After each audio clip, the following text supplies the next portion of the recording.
Hello everyone. आज जो हम लोग चैप्टर स्टार्ट करेंगे ये है सबसे first chapter, that is chapter number 1, insolvency concept and evolution. बराबर। तो जैसे इंसॉल्वेंसी की जब हम लोग बात करते हैं, तब जब कोई भी पर्सन, कोई भी कंपनी, ऑर्गेनाइजेशन जब इंसॉल्वेंट होता है तो इंसॉल्वेंसी कैसे डिक्लेयर होती है, क्या प्रोसेस उसके लिए किया जाता है, क्या चीजें उसके लिए होती है।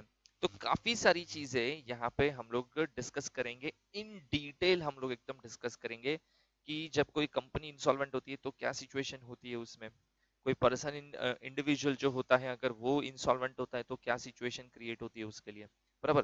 तो हम लोग पूरा बैंकरप्सी जो कोड है वो आज हम लोग यहाँ पे डिस्कस करेंगे। But first of all we will start with the basic concept. एक हम लोग पढ़ते हैं कि पहले तो इंसॉल्वेंसी का बैकग्राउंड क्या है और वो कहाँ से चीजें आती है, क्या है इसके अंदर। तो एकदम पहले बेसिक चीज से हम लोग स्टार्ट करेंगे, ठीक है। तो सबसे पहले हम लोग स्टार्ट करते हैं इंट्रोडक्शन पार्ट। अभी देखो, so insolvency is a state when individual, corporation or other organization cannot meet its financial obligation for paying debts as they become due. Insolvency situation कब होती है कि जब कोई पर्सन के ऊपर कोई उधारी है और वो पर्सन अगर वो पे नहीं कर पा रहा है, उसकी फाइनेंशियल स्टेबिलिटी खराब हो चुकी है, ठीक है, फाइनेंशियल कंडीशन वर्स्ट होती जा रही है and he is not able to pay his debt. बराबर। तो इस सिचुएशन के अंदर उसको क्या बोल सकते हैं हम लोग कि वो पर्सन क्या हो रहा है, इंसॉल्वेंट हो गया है।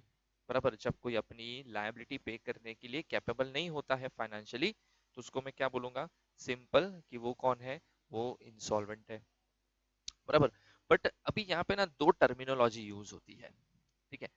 पहली टर्मिनोलॉजी अगर आप देखोगे तो पहली टर्मिनोलॉजी है बैंकरप्सी और दूसरी टर्मिनोलॉजी है इंसॉल्वेंसी। जनरली लोग इंटरचेंज कर देते हैं वर्ड को। लोगों को लगता है bankruptcy is equal to insolvency. बराबर। देखो, कुछ सिमिलैरिटीज तो है वैसे तो, बट 100% ये एक्यूरेट तरीके से सेम वर्ड है ऐसा मैं नहीं बोल सकता। बराबर। Bankruptcy is a totally different concept, insolvency is totally different concept, तो दोनों को मिक्स मत करना आप। तो पहले हम लोग कंसेप्ट देखते हैं क्या लिखा है यहाँ पे। सो देखो, bankruptcy is not exactly the same as an insolvency. Bankruptcy occurs when a court has determined insolvency and given legal orders for it to be resolved. Bankruptcy is a determination of insolvency made by a court of law with the resulting legal orders intent to resolve the insolvency. देखो, bankrupt कब होता है इंसान, bankrupt कब होगा, जब court determine करेगा, court ये चीज देखेगा कि यस, ये पर्सन के पास सच में उसकी लायबिलिटी पे करने के पैसे नहीं है, ऐसा कोर्ट अगर बोल दे। बराबर। मतलब उसकी इंसॉल्वेंसी डिटरमाइन हो गई। क्या हो गया, उसकी इंसॉल्वेंसी डिटरमाइन हो गई and given legal orders for it to be resolve, कि क्या इसको हम लोग बैंकरप्सी की पोजीशन से वापस ला सकते हैं क्या, अच्छी सिचुएशन कर सकते हैं क्या, और रिजोल्यूशन के मतलब बेटर सिचुएशन बनाने के क्या क्या तरीके हैं। तो वो कब हो सकता है, ये सब बैंक ऑर्डर कब, सॉरी, ये सब ऑर्डर कोर्ट कब देता है, जब कोई पर्सन बैंकरप्ट डिक्लेयर हो जाता है बाय कोर्ट। बराबर। और बैंकरप्ट के बाद उसको रिवाइव करने की जो प्रोसीजर बोल सकते हो वो स्टार्ट की जाती है। लेकिन इंसॉल्वेंसी की अगर मैं बात करूं तो insolvency describe the situation where the debtor is unable to meet his or her obligations. Bankruptcy is a legal scheme in which insolvent debtor seeks relief. देखो ये क्या है, insolvency describe a situation where a debtor is unable to meet his or her obligation. मतलब कोई person अगर पे करने के लिए कैपेबल नहीं है अपनी लायबिलिटी, तो वो इंसॉल्वेंट है। बराबर। लेकिन अगर वो कोर्ट के थ्रू एस्टैब्लिश किया जाता है कि yes, he is not able to pay his debt, तो वो बैंकरप्ट है। बराबर। अगर मैं ऐसा बोल दूं कि I am not liable to pay any single rupee because I don't have any money, बराबर, तो लोग मेरे को, तो लोग मुझे क्या बोलेंगे कि भाई ये बंदा कौन हो चुका है, ये इंसॉल्वेंट हो चुका है। बराबर। ये एक बार डेफिनेशन अच्छे से रीड कर लो, I am giving you 1 minute. Important definition अच्छे से एक बार फिर से रीड कर लो।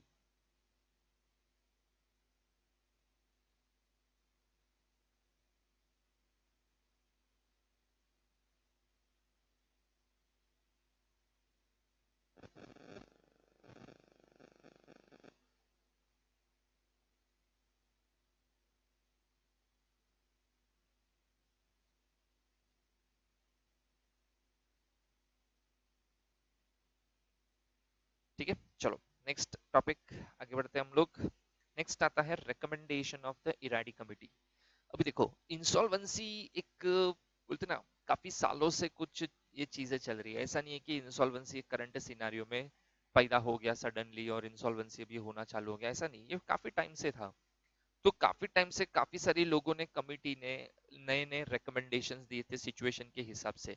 जैसे हम लोग सबसे पहले पढ़ेंगे कि recommendation of the Eradi committee थी जो 1999 में फॉर्म की गई थी, उन्होंने कुछ सजेशंस दिए थे।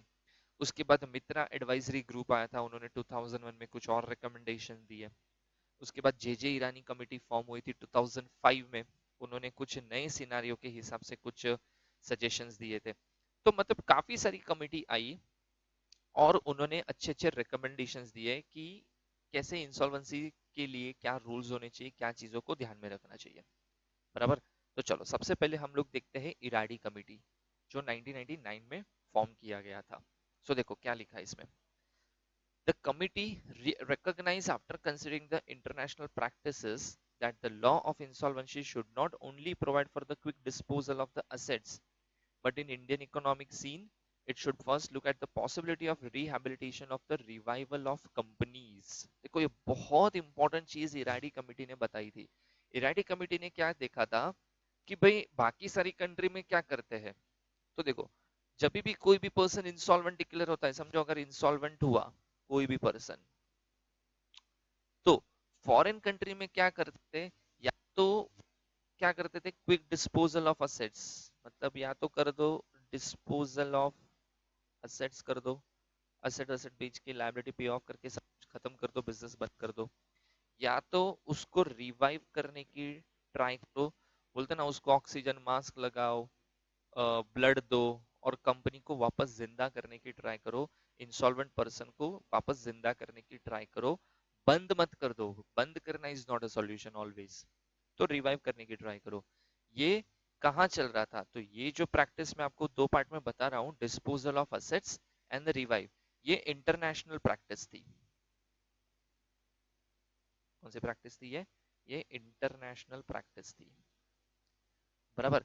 लेकिन इंटरनेशनल प्रैक्टिस तो चलो थी, लेकिन ये चीज इंडिया में नहीं थी। इंडिया में सिंपल एक ही चीज होता था, क्या, डिस्पोजल ऑफ असेट्स, बंद करो खत्म करो बस खत्म, उसका बोलते ना दी एंड कर दो। ये एक सिंपल सा तरीका, मतलब बिफोर 2000 अगर आप देखते थे तो ऐसा ही होता था। फिर धीरे धीरे क्या लगा, अरे नहीं यार, फिर इराडी कमेटी ने सबसे पहले सजेशन दिया कि ये ऑप्शन क्यों इंडिया में नहीं देखा जाता।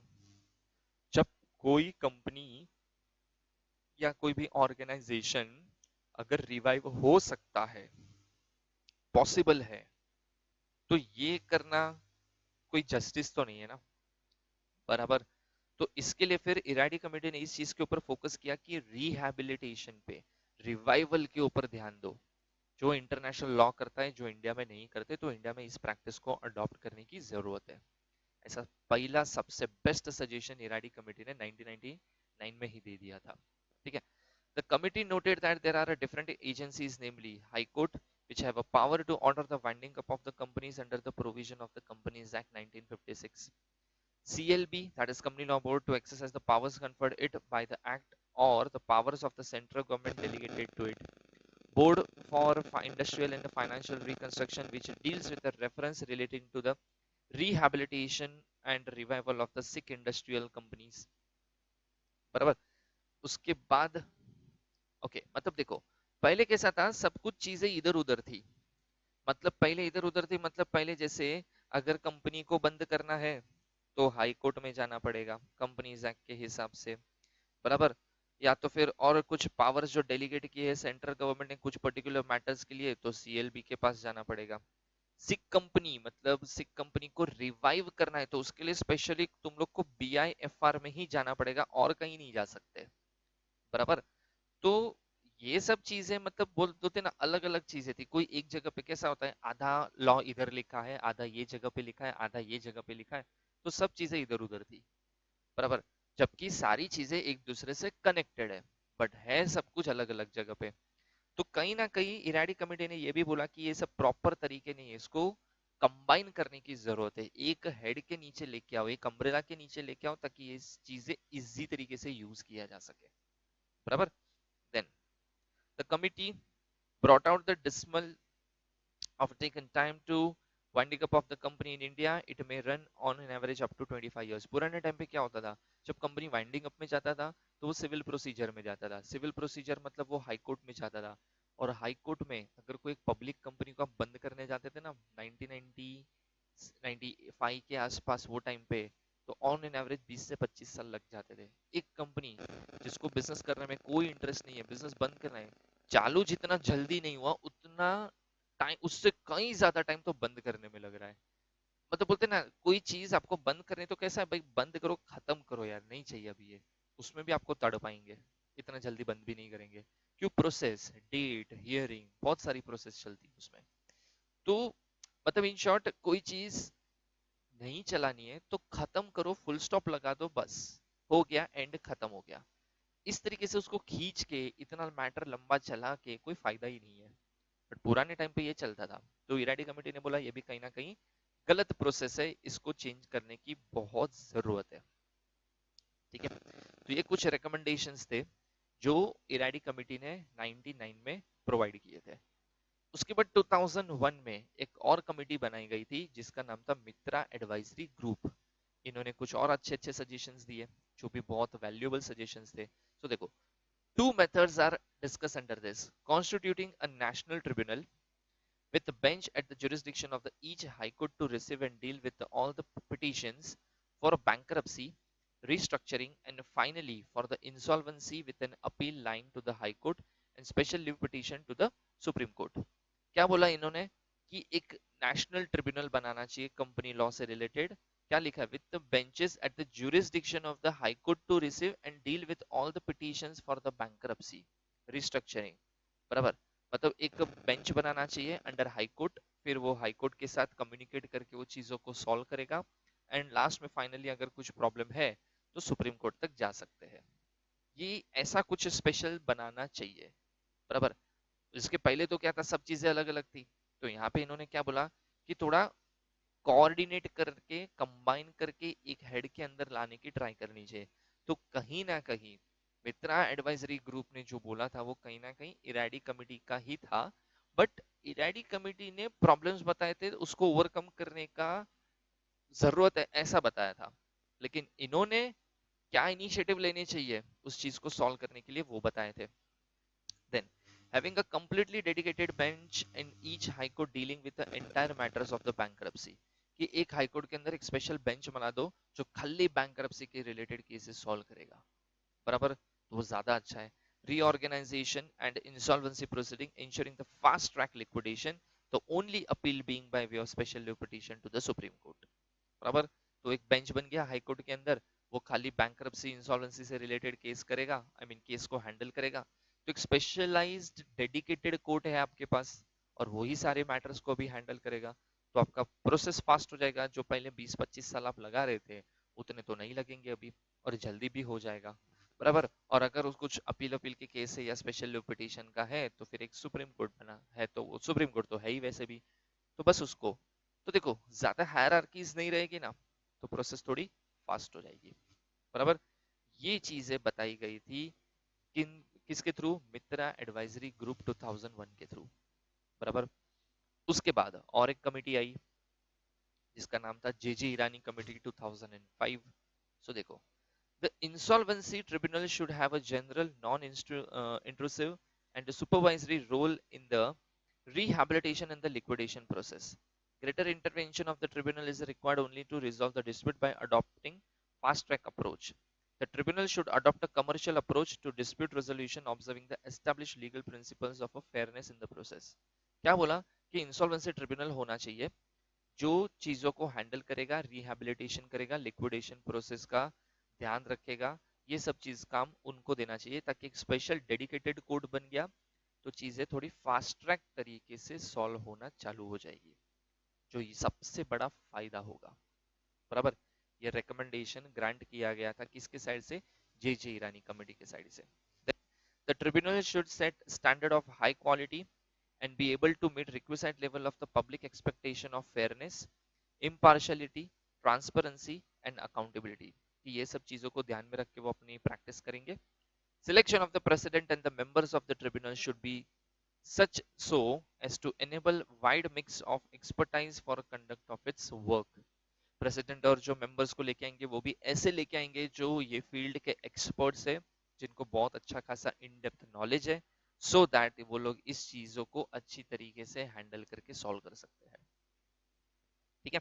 Then the tribunal require specialized expertise to address the issues referred to it.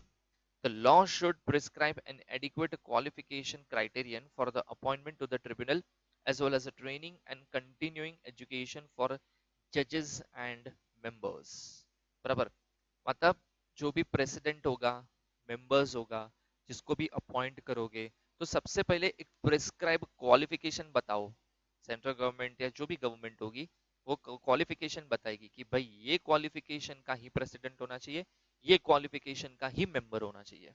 फिर वो क्वालिफिकेशन के हिसाब से उनका सिलेक्शन करो.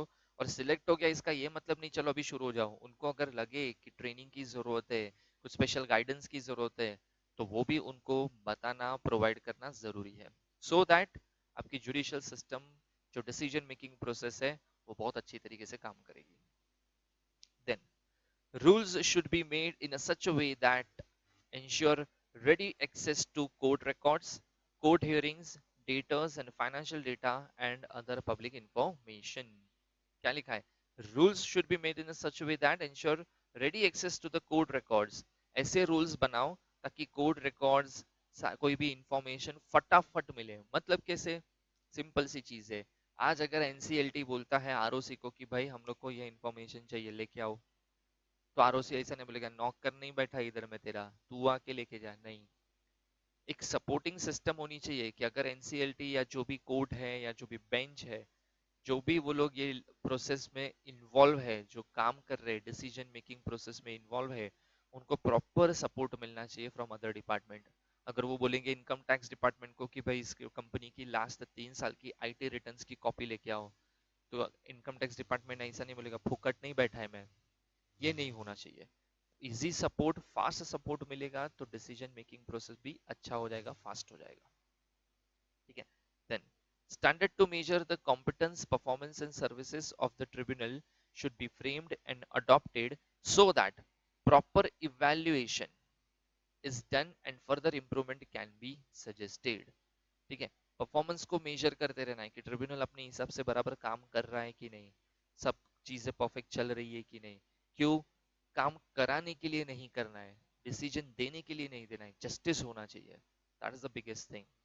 और जिसके साथ जो चीज होनी चाहिए वो हो रही है कि नहीं. जैसे मैंने बोला था, अगर रिवाइवल है तो रिवाइवल ही होना चाहिए, डिस्पोजल बंद करके कोई सेंस नहीं बनता है. ठीक है.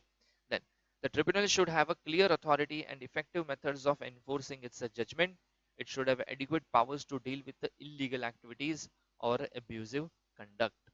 कोई इलीगल एक्टिविटी ना हो, जो प्रेसिडेंट है, मेंबर्स है, अपनी पोजीशन का गलत फायदा ना उठाए, इस चीज का भी ध्यान रखा जाना चाहिए. अदरवाइज तो लोग अपनी पावर का मिसयूज करना तो वो इंडिया में बहुत अच्छी तरह से जानते ही है, तो उसको भी स्टॉप करना जरूरी है. ठीक है. चलो उसके बाद जाते हैं हम लोग एक next topic, that is bankruptcy law in UK. देखो काफी सारी कंट्री में तो ऑब्वियसली अच्छे अच्छे बैंकरप्सी लॉ है ही, बराबर. We are more you can say influence by UK and US, बराबर. तो और यूके से हम लोग ज्यादा इन्फ्लुएंस इसके लिए हो जाते हैं क्योंकि वो यहाँ पे रूलिंग करके गए, तो हम लोग ने काफी सारे एक्ट तो उनके अडॉप्ट कर लिए. और हम लोग को यूएस जैसा बनना है तो हम लोग उनके लॉ को कॉपी मारने की भी ट्राई करते हैं. देयर इज नो, बोलते ना, कोई उसमें कुछ गलत चीज नहीं है. किसी से कोई अच्छी चीज अडॉप्ट कर रहे हो और उससे अपना डेवलपमेंट हो रहा है तो गलत कुछ नहीं है उसमें, बराबर. तो देखो बैंकरप्सी लॉ इन यूके, जो उसका नाम है इंसॉल्वेंसी एक्ट 1986, बराबर. ये उसका नाम है. जैसे यहाँ पे बैंकरप्सी कोड है ना, वैसे वहां पे इंसॉल्वेंसी एक्ट 1986 है. तो देखो अभी इसमें है क्या. So the existing UK insolvency framework is defined by the Insolvency Act 1986. According to the act, failing companies are either liquidated or submitted to an insolvency process that may allow them to rescued as going concern। देखो यहाँ पे भी ये चीज है, या तो liquidate कर दो, बंद कर दो, या तो उसका अगर रिवाइवल पॉसिबल है तो वो ट्राई करो और उसको ऑन गोइंग कंसर्न बनाने की ट्राई करो। ठीक है। The act is divided into 3 groups and the 14 schedules as follows. देखो ग्रुप कौन सा है, तो 3 ग्रुप है इनके। कौन से ग्रुप 1, ग्रुप 2, ग्रुप 3। ग्रुप 1 किसके लिए आता है, तो देखो ग्रुप 1 आता है deals with the company insolvency. Group 2 deals with the insolvency of an individual. अगर कोई इंडिविजुअल इंसॉल्वेंट हो गया तो उसके लिए ग्रुप 2 में जाता है वो। और group 3 deals with the miscellaneous matters of the company and individual. दोनों के लिए है ये, बट मिसलेनियस मैटर्स है वो। ठीक है। चलो अभी हम लोग देखते हैं रेगुलेटरी फ्रेमवर्क इंडिया में कैसे चलते हैं। तो इंडिया में रेगुलेटरी मैकेनिज्म क्या है। सो देखो इंडिया में जो एक बोर्ड है, जो सबसे टॉप मोस्ट बोर्ड माना जाता है, जो पूरी इंसॉल्वेंसी को मतलब बोलते हैं ना रेगुलेट करता है, उसको मैं बोलता हूँ the insolvency and bankruptcy board of India. बराबर। इसके अंदर दो आते हैं, information utilities and insolvency professional agencies and insolvency professionals. बराबर। थोड़ा अच्छे से हम लोग अगर प्रोसेस देखो तो देखो ये पूरा प्रोसेस मतलब इस तरीके से काम किया जाता है। ये अगर आप देखोगे तो आपको ज्यादा अच्छे से आइडिया आ जाएगा कि कैसे इंडिया में प्रोसेस चलती है। देखो insolvency education adjudication process, insolvent कोई भी हो सकता है। इंसॉल्वेंट, अच्छा वो फर्स्ट जो लिखा है that is not insolvency, that is individual. उधर थोड़ा चेंज है वो आप चेंज कर लो, मैं लिख लेता हूँ यहाँ पे, इट इज इंडिविजुअल। ओके। तो ये हो गया इंडिविजुअल, तो इंडिविजुअल इंसॉल्वेंट हो सकता है। दूसरा पार्टनरशिप फर्म हो सकता है। तीसरा एलएलपी हो सकता है और चौथा कॉर्पोरेट हो सकता है। बराबर। तो कोई भी अगर इंसॉल्वेंट बनता है तो कैसे डील किया जाता है, देखो अगर इंडिविजुअल और पार्टनरशिप फर्म है तो उसके लिए है डेट रिकवरी ट्रिब्यूनल। कौन है, डेट रिकवरी ट्रिब्यूनल, जिसको शॉर्ट फॉर्म में बोलते हैं डीआरटी।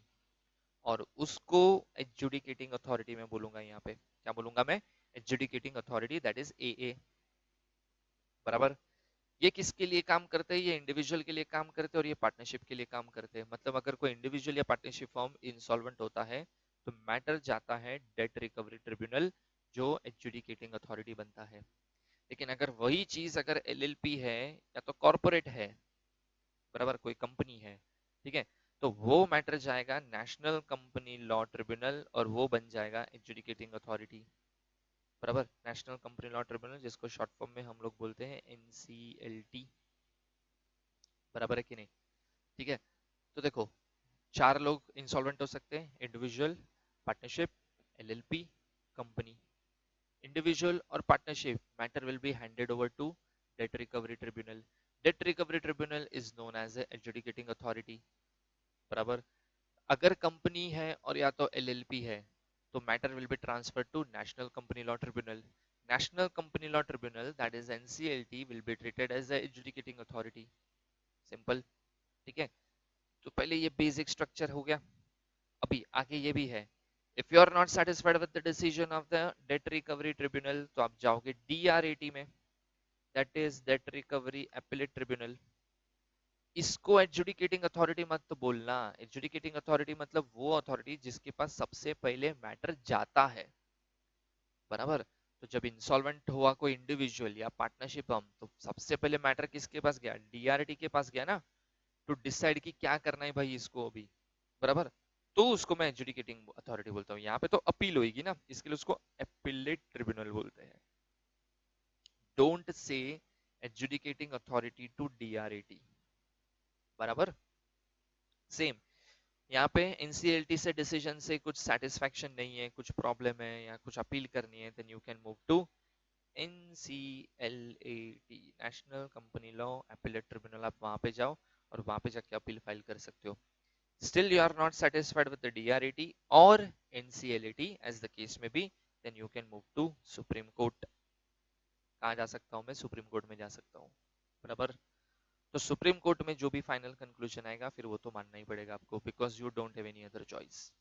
तो देखो, इंडिविजुअल पार्टनरशिप फर्म पहले किधर जाएंगे, डीआरटी, मजा नहीं आया किधर जाएंगे, डीआरटी, फिर मजा नहीं आया किधर जाएंगे, सुप्रीम कोर्ट, बराबर। एलएलपी एंड कंपनी सबसे पहले किधर जाएंगे, एनसीएलटी, मजा नहीं आया फिर किधर जाएंगे, एनसीएलटी, मजा नहीं आया फिर किधर जाएंगे, सुप्रीम कोर्ट, बराबर। तो ये एक पर्टिकुलर प्रॉपर पैटर्न है जिसमें इंसॉल्वेंसी के मैटर्स जाते हैं, क्योंकि कौन सा मैटर कहाँ जाएगा पहले तो ये पता होना चाहिए। पार्टनरशिप फर्म का मैटर एनसीएलटी में लेके जाओगे तो एनसीएलटी हैंडल ही नहीं करेगा, because for a partnership firm adjudicating authority is DRT and not NCLT, बराबर। तो वो पता होना चाहिए कि मुझे केस को कहाँ लेके जाना है।